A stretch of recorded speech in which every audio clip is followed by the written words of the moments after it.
My next speaker really needs no introduction.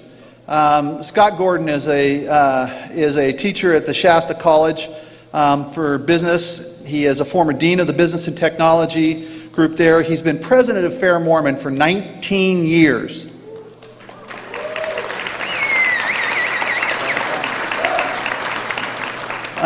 He has 9 grandchildren from 5 children. He served as a bishop, ward mission leader. Last year he was ward mission leader, seminary instructor, and I understand he was the 3rd counselor in the Relief Society presidency.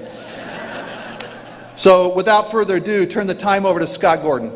Thank you, John.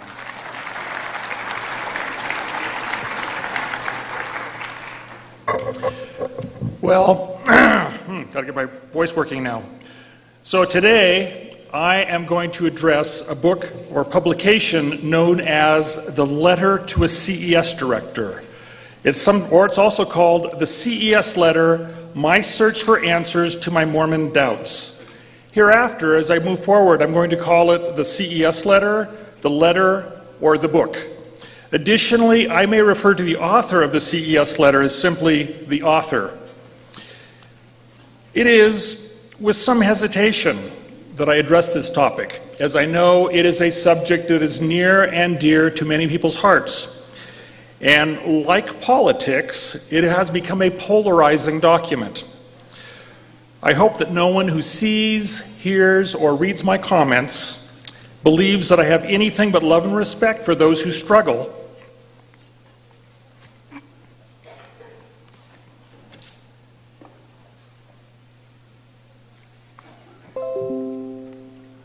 Those who struggle with issues of remaining in the church or leaving.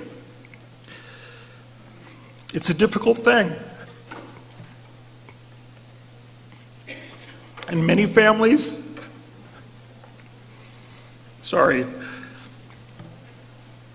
many families have been broken up, and many people have had their lives disrupted, and forgive my tears, but I was reminded of being in Scotland and having a young 19-year-old man stand up with tears in his eyes and saying how much he wanted to serve a mission his entire life until he read that letter, and so he'd left the church.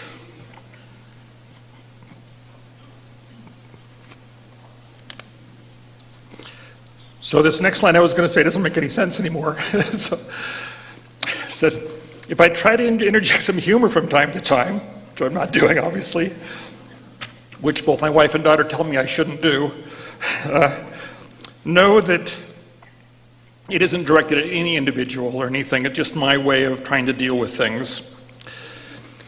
Of course, the best answer for finding the truth is in the Book of Mormon. Moroni chapter 10, verse 5, which says, "And by the power of the Holy Ghost, ye may know the truth of all things." Obtaining an answer from God is the ultimate way to discern truth. So why should we talk about this CES letter at all? Why not just direct people to read and pray and go to church? Well, this is also answered in the scriptures, where the Lord says in D&C 1097, "And as all have not faith, seek ye diligently and teach one another words of wisdom. Yea, seek ye out of the best books words of wisdom. Seek learning, even by study, and also by faith." We all have times when, for whatever reason, our faith wavers. Sometimes it's sin, sometimes it's trials, sometimes it's pride, and sometimes it's prosperity. There's many different reasons. Those are not the reasons. There's many different reasons as there are different people. During those times, we are vulnerable to other influences. And just like in Alma 32, where the seed of faith can be planted and grow, a seed of doubt can likewise be planted and grow. The CES letter is an attempt to create an alternate narrative for the truth claims of the Church of Jesus Christ of Latter-day Saints. I watched the early creation of this letter in 2013. That's how long it's been around. as the author scoured the internet, crowdsourcing other like-minded people to contribute questions that they would like to see answered. It has been published online in book fashion and translated into Spanish, Portuguese, Swedish, Japanese, German, and they're working on Finnish and many other languages. It has become a proselyting tool in attempts to draw people away from the church, and it has been very successful. Some in the former Latter-day Saint community have posted pictures of writing the link of the documents into Book of Mormons in churches, and also in Marriott hotels, and in hymn books, and in other locations. In April 2014, it was spam emailed to hundreds of students at LDS Business College in Salt Lake City. It even showed up on Spider-Man in a Marvel comic. Pass-along cards have been created to spread the news. Many have gone to great lengths to spread the gospel of the CES letter. While it isn't the first publication to take a long list of old criticisms of the church and present it as new, it has become the one with the most unified backing behind it. I hear from people on a regular basis they've been asked to read this book from their spouse, child, or friend. And I must say that some disaffected members seem to be much more excited about passing out this book than some faithful members seem to be in passing out copies of the Book of Mormon. So what is it? The CES letter has 13 chapters and a conclusion at the end. It has 77 official questions, but it's really kind of hard to count the questions because many of the questions branch off into side questions, and many of the questions are a repeat. The book challenges the reader to have answers to a long list of questions right now. But most normal people won't have a list of answers at their fingertips that counter the list of claims. It's simply overwhelming. Each one of the questions requires research and time that most people simply don't have. At least I know I don't have. But this is a 1-hour talk. It's actually less than an hour. I can't possibly cover the entire subject. So I'm going to refer you to other resources on the CES letter listed on this PowerPoint slide.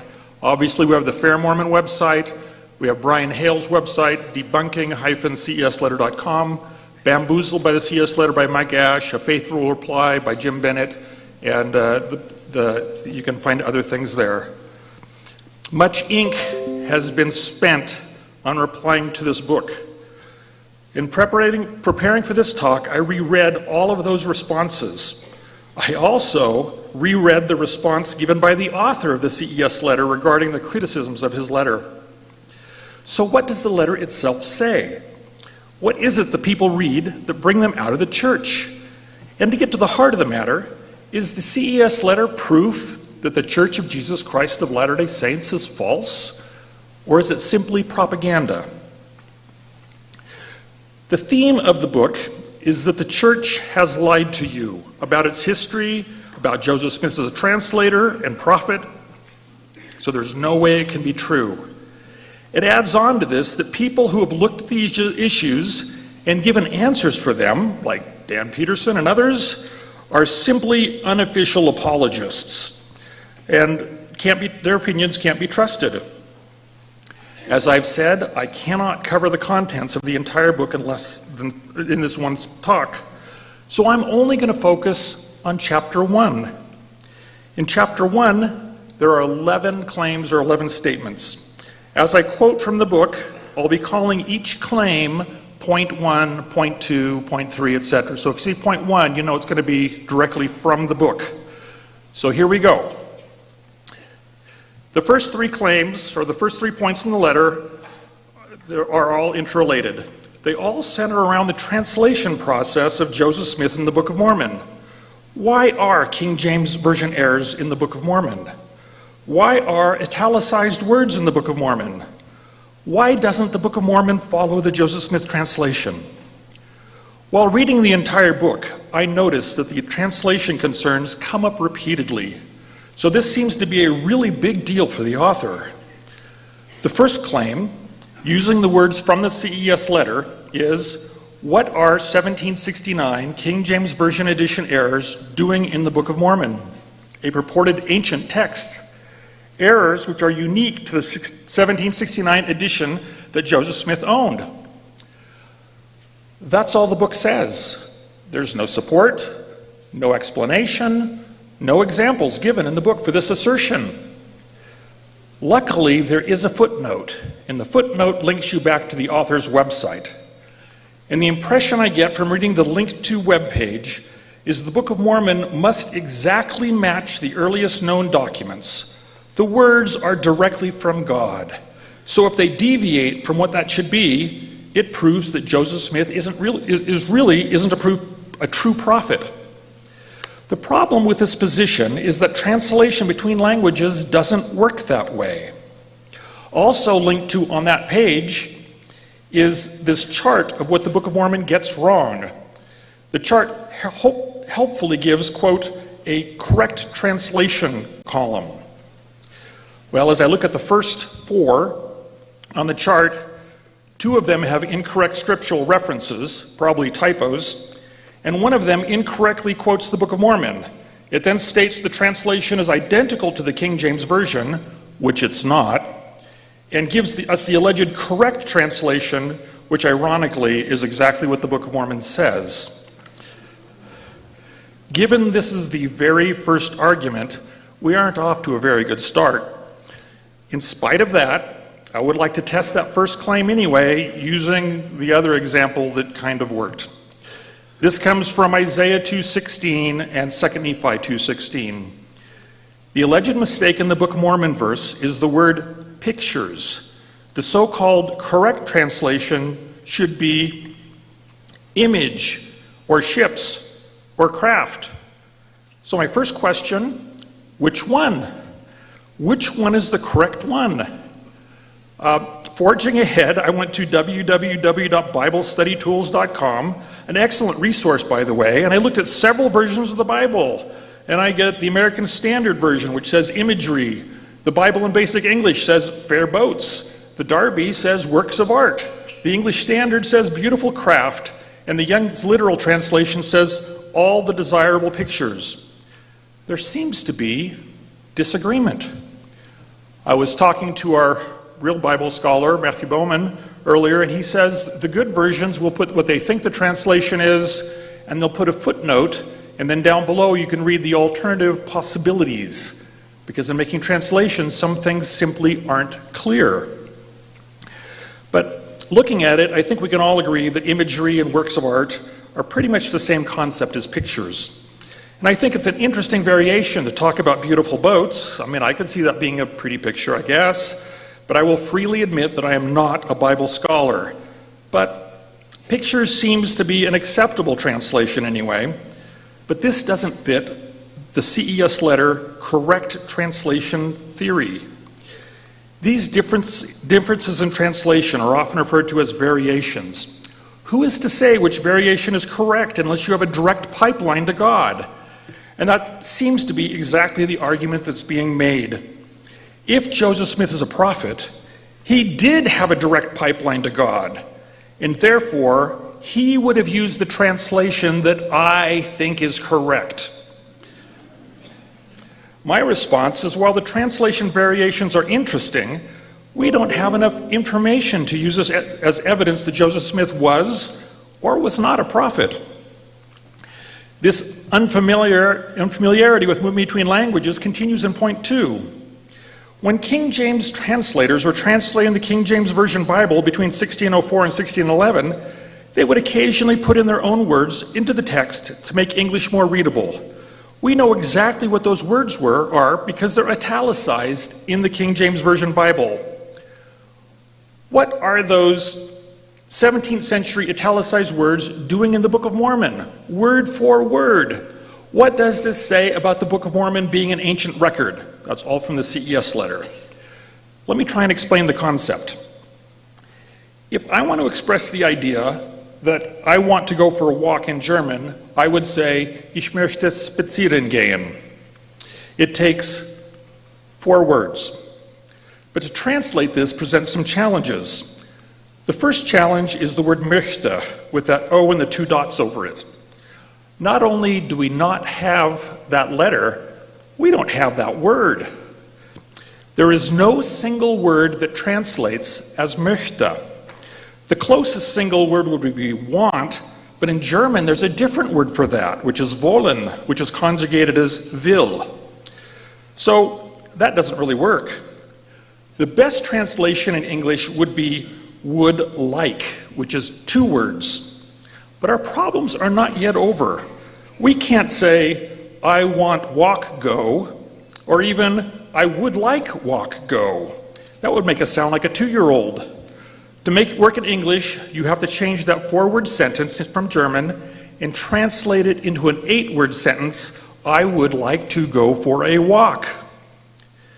In the King James Version, they simply took those extra 4 words and italicized them to let you know that those words are there to help it read smoothly into English. So to go back to that original question, what are these 17th century italicized words doing in the Book of Mormon word for word? My response is, because it's English. It shouldn't surprise us the Book of Mormon included these words too, since they are necessary for the translation to be readable. What does this say about the Book of Mormon being an ancient record? My response? Nothing at all. It's a translation. And that brings us to point 3. The Book of Mormon, from the CES Letter, the Book of Mormon includes mistranslated biblical passages that were later changed in the Joseph Smith translation in the Bible. These Book of Mormon verses should match the inspired Joseph Smith translation version instead of the incorrect King James version that Joseph later fixed. Well, what is the Joseph Smith translation? Is it a more accurate translation of ancient records, as the CES Letter seems to say? In the 1997 Church Ensign, it says, the prophet did not translate the Bible in the traditional sense of the word. That is, go back to the earliest Hebrew and Greek manuscripts to make a new rendering into English. Rather, he went through the biblical text of the King James Version and made inspired corrections, revisions, and additions to the biblical text. Then, from the church history topics, I know our church history people in the back are glad I use that, right? Because that's what they're there for. It says, Joseph Smith also made many smaller changes that improved grammar, modernized language, corrected points of doctrine, or alleviated inconsistencies. As he worked on these changes, he appears in many instances to have consulted respected commentaries by biblical scholars, studying them out in his mind as part of the revelatory process. In D&C 124 it says, behold, I am God and have spoken it. These commandments are of me, and were given to my servants in their weakness after the manner of their language, that they might come to an understanding. Then in D&C 128:18, referring to the biblical text in Malachi, Joseph Smith wrote, I might have rendered a plainer translation to this, but it is sufficiently plain to suit my purpose as it stands. So with that in mind, let's look at the evidence the CES letter uses to make its point. In the letter, the author shows 3 Nephi 13, 25 through 27, Matthew 6, 25 through 27, and Matthew 6, 25, 27 from the Joseph Smith translation. Then he makes the following claim. Christ's Sermon on the Mount in the Bible and the Book of Mormon are identical, but Joseph Smith later corrected the Bible. In doing so, he also contradicted the same identical Sermon on the Mount passage in the Book of Mormon. Well, there are 2 problems with this. The first problem is the 2 verses are not identical. So here is Matthew 6, 25 through 27. This is the one I say unto you, take no thought for your life, what you shall eat, etc. This is from the King James Version. Here is the one in the letter to his CES director in the Book of Mormon, where it says, therefore I say unto you, take no thought in your life, etc. But even though the author of the letter claims they are identical, you can see the verses are not identical because of the ellipses. That ... that comes at the beginning of verse 25. That ... means words are missing. And as you can see, Then the CES letter argues that the Joseph Smith translation, Joseph, quote, contradicted the same identical Sermon on the Mount passages in the Book of Mormon. As evidence, he shows Matthew 6:25 through 27 from the Joseph Smith translation. This presents the second problem. The CES letter gives us chapter 6, verses 25 through 27, because that is where the passage is found in the King James Version and in the Book of Mormon as well. But the fact that the verse numbers are the same in the Book of Mormon is simply a coincidence. Remember, there was no verse numbering in the original edition of the Book of Mormon. This same passage is found in the Joseph Smith translation, but not in verses 25 through 27. They're found in verses 28 through 31. And by comparing verses 25 through 27 in all three texts, he makes it appear that Joseph Smith has changed the passage in the Joseph Smith translation. He's actually comparing the wrong verses. Now, I want to state, I wouldn't have a problem if Joseph Smith had changed the passages. We can look at Jeremiah chapter 36 for an example of that. That's what prophets do. They add to and expound on the Word of God. But in this case, it's simply an incorrect comparison. His next 3 points in the letter have to do with DNA in the Book of Mormon, anachronisms, and archaeology. In the interest of time, unfortunately, I'm going to have to refer you back to many of the articles on the Fair Mormon website, and also to Matt Roper's discussion on anachronisms at this conference on Wednesday. But I would like to make just a few quick points on each of these. Well, the first one, DNA. We know that Vikings were in America. There is Native American DNA in Iceland, and we have the historical records. But as of yet, as far as I know, we have found no Viking DNA among Native Americans. Leading geneticists who study these things say that DNA neither proves nor disproves the Book of Mormon. Regarding anachronisms and archaeology, anachronisms are often artifacts of translation, as translators are attempting to convey thoughts and ideas to the understanding of their contemporaries, using words and items that are familiar to them.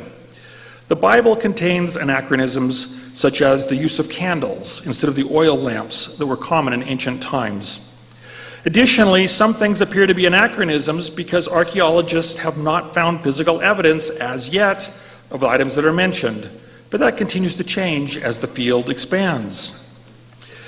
The CES letter goes on to complain of the lack of Book of Mormon archaeology around the current Book of Hill Cumorah area in upstate New York. Many Book of Mormon scholars have a much larger geographical idea of where Book of Mormon peoples might have lived. This includes the great civilizations of the Americas and in Mesoamerica. Certainly, we haven't found a freeway exit sign to Zarahemla. But we have made some exciting discoveries in the Old World and the New World alike. And this takes us to point 7. Many Book of Mormon names and places are strikingly similar to many local names and places of the region where Joseph Smith lived. I had a conversation in the hallway just the other day where someone said, this is the one that broke their shelf. This is the one that, they had a family member who said that. So, the Book of Mormon contains approximately 345 names, I might be off by one or two, 86 of which are related to geographic locations. In 1983, a man named Vernal Hawley brought up the idea that Joseph Smith got the place names in the Book of Mormon from his surrounding area. He then showed 28 names on what he claims to be a Book of Mormon map. Hawley's map was pretty much dismissed because many of the communities did not exist at the time of Joseph Smith. It appears Hawley had looked at a modern map. The letter to a CES director author, recognizing that some of the names did not make any sense, pared that list down to about 20 names.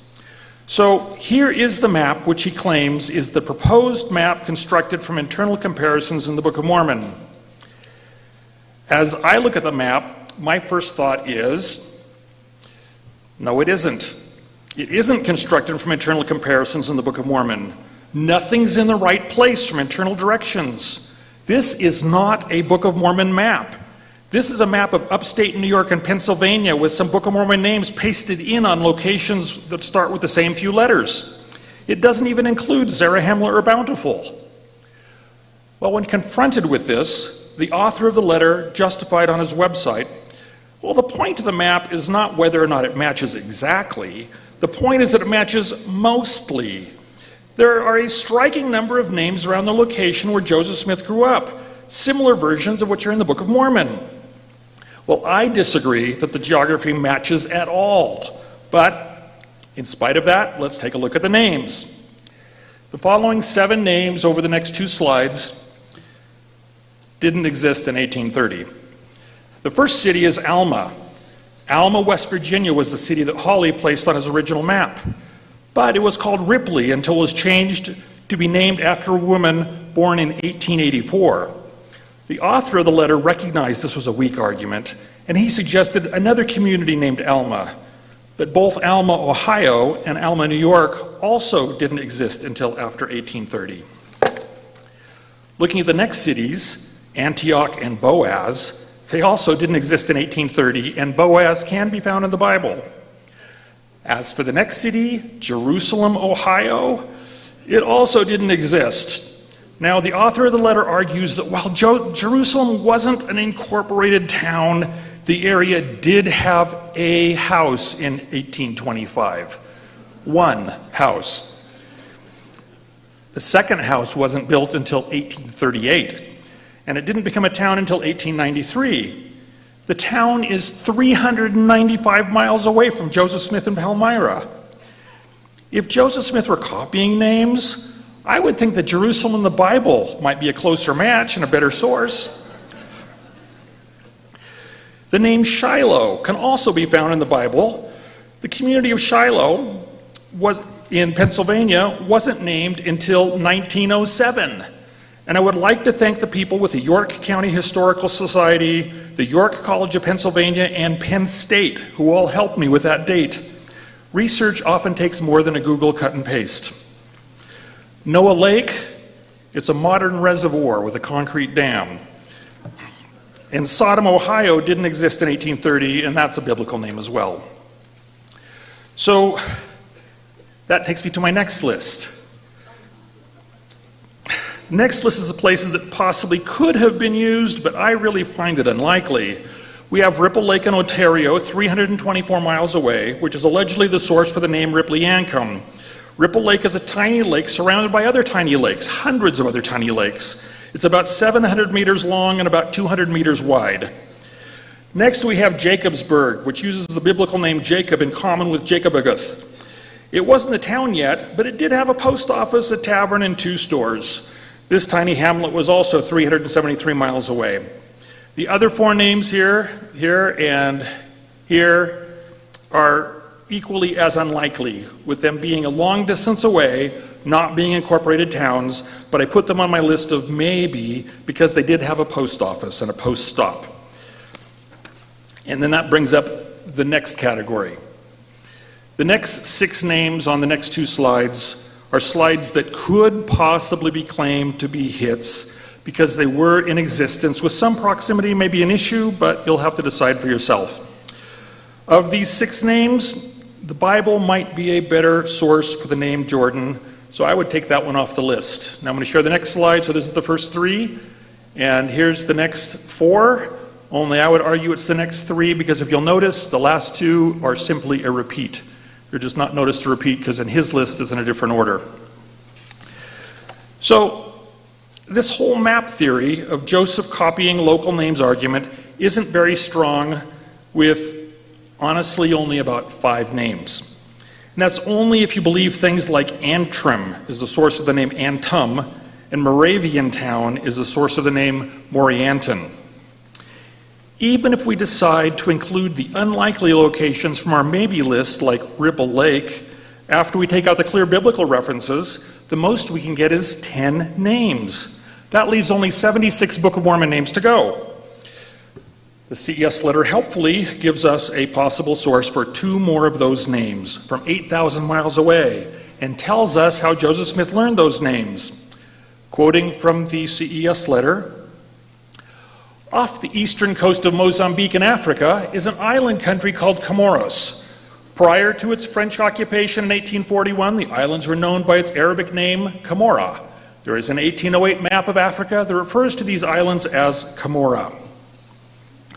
The CES letter goes on to assert, the largest city and capital of Comoros, formerly Camorra, Moroni, Camorra and settlement, Moroni, I'm quoting this, if the grammar looks weird, I'm just quoting it, were names in pirate and treasure hunting stories involving Captain William Kidd, a pirate and treasure hunter, which many 19th century New Englanders, especially treasure hunters, were familiar with. Okay, there are problems with this statement. The first being that Moroni did not become the capital of Camorra until 1876. It was at most a tiny village that wasn't mentioned on any contemporary gazetteers or map indexes I could find. But for the sake of discussion, we will accept the general premise and move on. What does this have to do with Joseph Smith? The CES letter quotes from Pomeroy Tucker in a book critical of Mormonism written in 1867, 23 years after the death of Joseph Smith.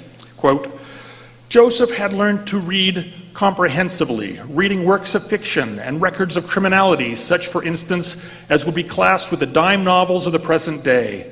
The stories of Stephen Burroughs and Captain Kidd and the like presented the highest charms for his expanding mental perceptions. Well, that quote pretty much contradicts what everyone that knew Joseph Smith said about him. Even his own mother said he didn't read much, but let's go with it. And let me try to summarize the argument. First point, Camorra and Moroni are Arabic names from an island near Madagascar. These names were repeated in stories involving Captain William Kidd. A lot of people in the area read Captain Kidd stories. Pomeroy Tucker somehow remembers 40 or 50 years later that Joseph Smith read these stories of Captain Kidd. Therefore, that's where Joseph Smith got the names Camorra and Moroni for the Book of Mormon. The biggest problem with this argument is that Captain Kidd stories don't mention Camorra or Moroni at all. Even Pomeroy Tucker doesn't claim that. And if there is a reference I've missed, it means Joseph Smith managed to find something that a 21st century researcher with Google couldn't find. In his letters, Kidd himself refers to the nearby islands of Madagascar, Johanna, and Mahala, but he says nothing of Camorra or Moroni. And Moroni in the Book of Mormon doesn't seem much like a pirate story with swashbucklers, romance, treasure, and fighting ships. And that takes us to the next three claims. The original source for the Book of Mormon. One of the arguments made is that the Book of Mormon was cribbed, stolen, or plagiarized from another book. These arguments are popular because the people who knew Joseph Smith also believed there was no way he could have written the Book of Mormon. Well, the first problem we have with this argument is that three different books are given for the original source. To me, this says that no argument of any of these is particularly compelling. But as we get into detail, you may understand why. Let's talk about the first one, the view of the Hebrews. Point 8. Quote, there was a book published in 1823 Vermont entitled View of the Hebrews. Well, the Book of Mormon, the View of the Hebrews contains around 57,000 words, and the Book of Mormon contains around 268,000 words.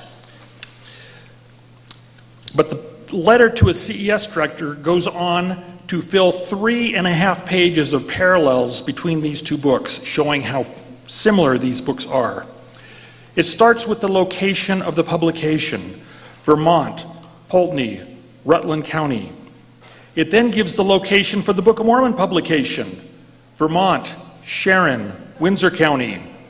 And then we're given the really helpful note tying the books together. It says, note, Windsor County is adjacent to Rutland County. This could be the Smoking Gun, publishing in a neighboring county. But no. Joseph Smith moved from Sharon, Vermont when he was 10 years old. The Book of Mormon was published in Palmyra, New York by E.B. Grandin. You can visit the publishing house when you visit Palmyra. It's quite a tourist attraction. But I want to give the benefit of the doubt here. Let's give the benefit of the doubt, assume an innocent mistake. I know I make those, so let's move on to the list of parallels. And here are the first four that are listed. Both books talk about the destruction of Jerusalem. Both books talk about the scattering of Israel. Both books talks about the restoration of the 10 tribes. And both books talks about Hebrews leaving the old world for the new world. What's the problem? Well, the view of the Hebrews begins with a discussion of the destruction of Jerusalem in 70 AD, and then it goes on to complain about all the evils of the Roman leaders. The Book of Mormon talks about the destruction of Jerusalem at the time of the Babylonians at 600 BC when the Israelites were captured. It says nothing about Romans. The view of the Hebrews talks about the 10 lost tribes crossing over to America via the Bering Strait and being restored here as the Native Americans. And the Book of Mormon talks about a boat and doesn't really get into the 10 tribes that much. There really isn't a match. Going down the entire list, point by point, you will find that the books aren't even remotely alike, except in the most superficial manner.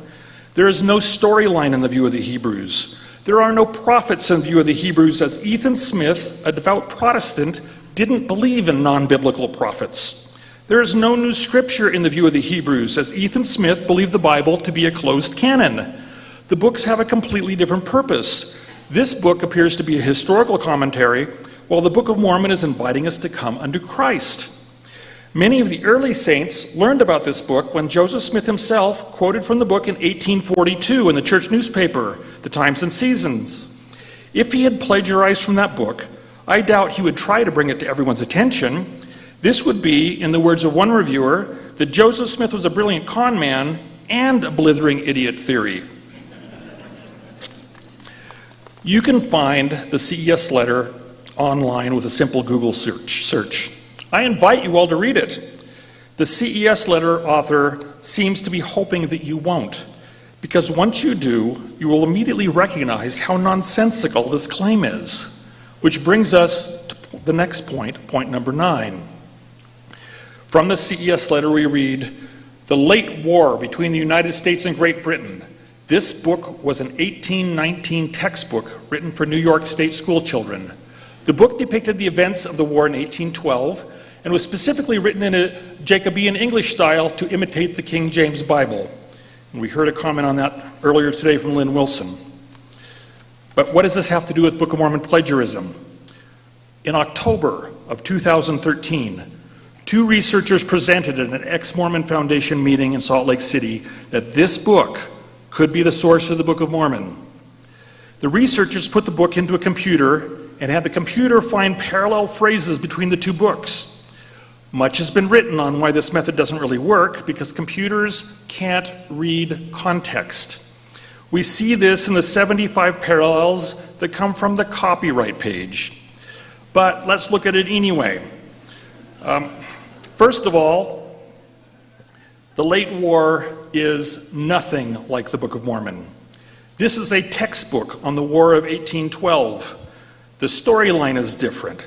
The characters are different. There are no common themes. There is no religion in the text. And in the Book of Mormon, I don't read about any attempts to invade Canada, engage in long naval blockades, or burn down the American White House. But the CES letter, they're good enough to give us a list of parallels. To give you a flavor of these parallels, let me give you just 2 examples. This is one example.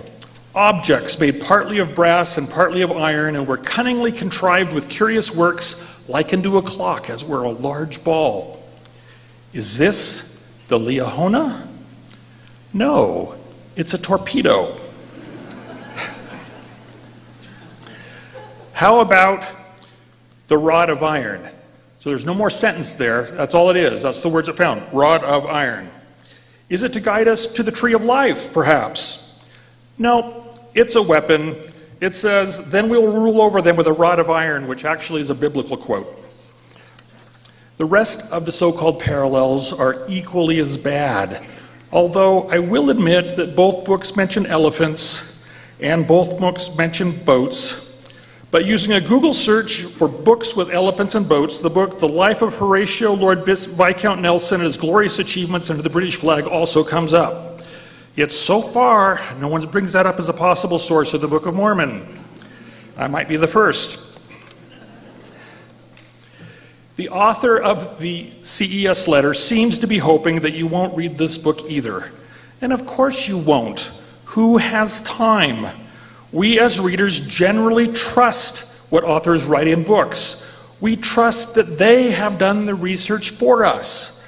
But in this case, it would be a mistake to do so. There is one more book that is brought up as a source. Let's see if this one holds up better than the last two. The CES Letter says in point 10, another fascinating book published in 1809, the first book of Napoleon. Quote, the following is a side-by-side comparison of selected phrases the Book of Mormon is known for from the beginning portion of the Book of Mormon with the same order in the beginning portion of the first book of Napoleon. Note, these are not direct paragraphs. I look at these lines and think, that's kind of an odd thing to say. Why is he saying the same order and these are not direct paragraphs? Let's take a look. Here is the paragraph from the first book of Napoleon that's given in the CES Letter. Condemn not the writing, an account, the first book of Napoleon, upon the face of the earth. It came to pass, the land, their inheritances, etc., etc. Here is the paragraph given from the Book of Mormon. Condemn not the writing, an account, the first book of Nephi, upon the face of the earth. It came to pass, this land, his inheritance, etc., etc., etc.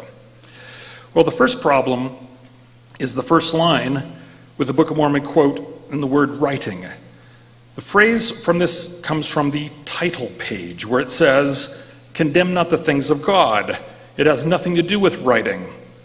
To continue the paragraph, you have to go back to the top of the page to pick up the words an account, then skip down to 1 Nephi 1:11 for the next phrase, and then turn back to 1 Nephi 1:5 for the next one, then skip forward to 1 Nephi 2:11 for the next phrase, and on it goes, cherry-picking a few words here and a few words there. It takes 3 chapters plus the title page to construct this false, fake paragraph. And what about the first paragraph from the first book of Napoleon? It takes 25 pages to create that paragraph. Those red dots are where the words came from. No wonder the author of the CES Letter said, quote, these are not direct paragraphs. Because even he seemingly felt uncomfortable with it. And he is also wrong about the phrase with the same order. They are not all in the same order. Can anyone believe, really, that Joseph Smith copied from the first book of Napoleon to create the Book of Mormon? If it was such an obvious copy, one has to ask why someone felt the need to painstakingly create these 2 fictitious paragraphs. The reality is that here again, we have 2 books that have nothing in common. Where is the great French cavalry charge in the Book of Mormon? And where is the testimony of Christ in the first book of Napoleon? The first book of Napoleon, the late war, the view of the Hebrews, none of these have anything to do with what is written in the Book of Mormon. So why should they be in the CES Letter with descriptor words such as stunning, fascinating, I was floored, and how phenomenally unlikely it is that so many common rare phrases and themes could be found between these books? I will let you decide. There is one more claim in chapter 1 of the CES Letter which says, the Book of Mormon taught and still teaches a Trinitarian view of the Godhead. My response is, no it doesn't. We know as members of the Church of Jesus Christ of Latter-day Saints that to get a full understanding of a topic, we should read all of the various related verses. For example, if you look at Alma 11:44 or 3 Nephi 28:10, the passages clearly, 10 and 11, passages clearly identify the Father, the Son, and the Holy Ghost as distinct beings, but remind us they are one in purpose and one God. It is a consistent teaching of Joseph Smith and the Church. So let's review these 11 claims. In points 1, 2, and 3, we covered translating Scripture, italicized words, and the Joseph Smith translation. The CES Letter appears to show a lack of understanding of translating between languages, of what the Joseph Smith translation is, and a pattern of poor and misleading research used to promote his narrative. In points 4, 5, and 6, the letter covers DNA, anachronisms, and archaeology. In these 3 points, the pattern of unsubstantiated or poorly researched claims continues. Point 7 is that the Book of Mormon names come from the local area and Captain Kidd novels. This idea is a big stretch. And additionally, Captain Kidd novels don't mention any Book of Mormon names. Point 8, 9, and 10, the view of the Hebrews, the late war, and the Book of Napoleon are clearly not the source of the Book of Mormon.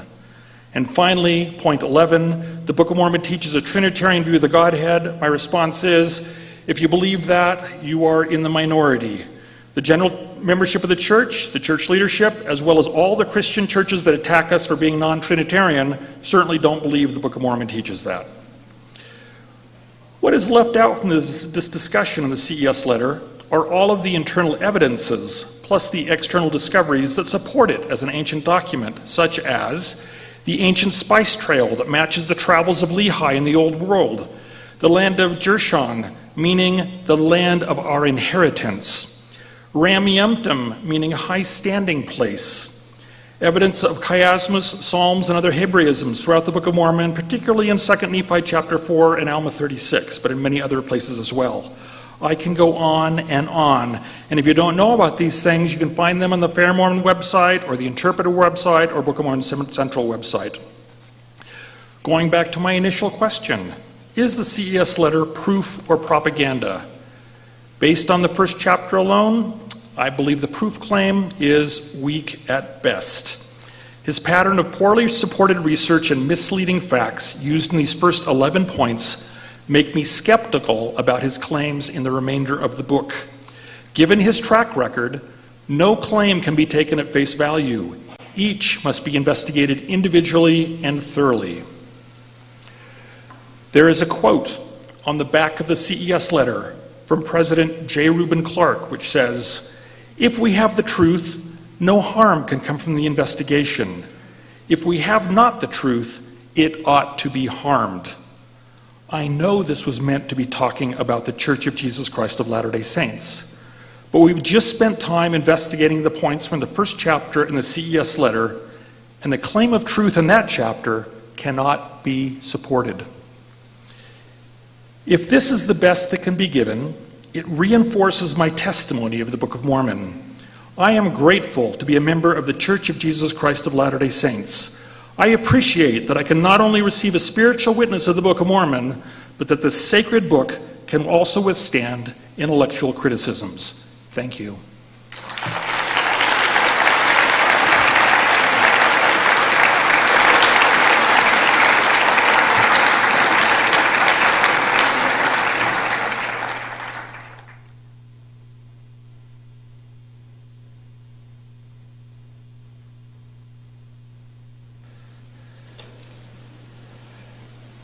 How final is Fair Mormon's response to the letter's claims? How often are you finding new evidence to disprove it? Well, the problem is, as people criticize the letter, he changes it. So we have a Fair Mormon's response, then we have the authors debunking Fair Mormon's response, and then we have Fair Mormon change things and debunking Fair Mormon's response to the debunking. I mean, it really gets bad. Certainly we try and update it from time to time. It probably could use another refresh, but we're working on that now. So we're continually upgrading it. I will also refer you to the debunking-CES letter website that Brian Hales does, and then the other two books, the Bamboozled book and the Response book by Bennett. Who is funding CESletter.org? Yeah, this is interesting. The author, this is his full-time job now. This is what he does. He has a foundation. People donate to the foundation. He takes a salary from there. As I said, it's really become a unifying rallying point of many in the former LDS community. Even on Reddit on Wednesday, someone is saying, look, Scott Gordon's talking on the CES letter. Well, no Mormon apologist has been able to touch it, so there's nothing he can say. So it's still a major tool, and it's because everyone's rallied around it. It really is still having an impact. Just out of curiosity, How many of you have had a son, neighbor, friend, daughter, relative who has been impacted by this letter? Raise of hand. Yeah, look at that. That's crazy. So, has he been effective? Yes, I give kudos for how effective this letter has been. It's been very effective. Is it right? You'll have to decide. For those of us unfamiliar with the CES letter, please give me more information on the author of the CES letter. It's one author or more. Well, there's one author. His name is Jeremy Reynolds. I didn't mention in my talk, but that's his name. But he did what's called crowdsourcing, which means he went to the internet and he asked the others in the former LDS community, what questions do you have? And so he collected those and put them as his questions. He also, just recently, the maps section, he actually said online, I think this section is kind of weak. You think? But he said, I think I'm going to take it out of my next book. And he had some people online say, no, that was the one that broke my shelf. That was the one that got me out. And so he decided to leave it in there in his most recent one. Do we have more?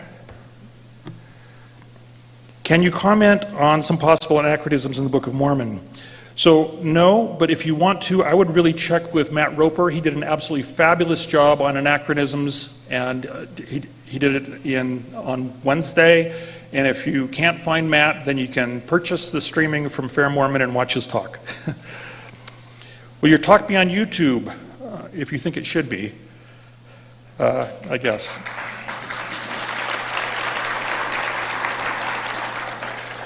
I'm a college student, and in one of my classes I'm learning about logical fallacies. Upon learning about these, I realized that many of them are employed by critics of the church. Why would critics rely so heavily on logical fallacies if they are so sure the church is false? That's exactly my question. When you have a great answer, please come see me and we'll have you speak at the next conference. What is your view of B.H. Roberts' analysis of the Book of Mormon in view of the Hebrews and other concerns about the historicity of the Book of Mormon? So the B.H. Roberts thing, most critics leave out the first page. He has a cover page, and then he has his criticism where he tries to compare. And in his cover page, he writes a letter to the First Presidency, Quorum of the 12, and says, okay, here is view of the Hebrews, and here are how critics might use it. And he explicitly says, these are not my views, these are just how critics will be using it. And I'm paraphrasing, so if you go and you say, hey, he didn't say it exactly right, it's just a paraphrase. That section gets left out a lot. People say oh, B.H. Roberts lost his testimony in the Book of Mormon. No, he didn't.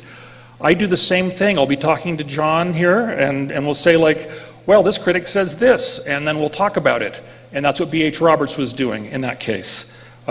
So I don't believe B.H. Roberts ever lost his testimony in the historicity of the Book of Mormon. I really believe that he never did. That's it. Okay, thank you very much.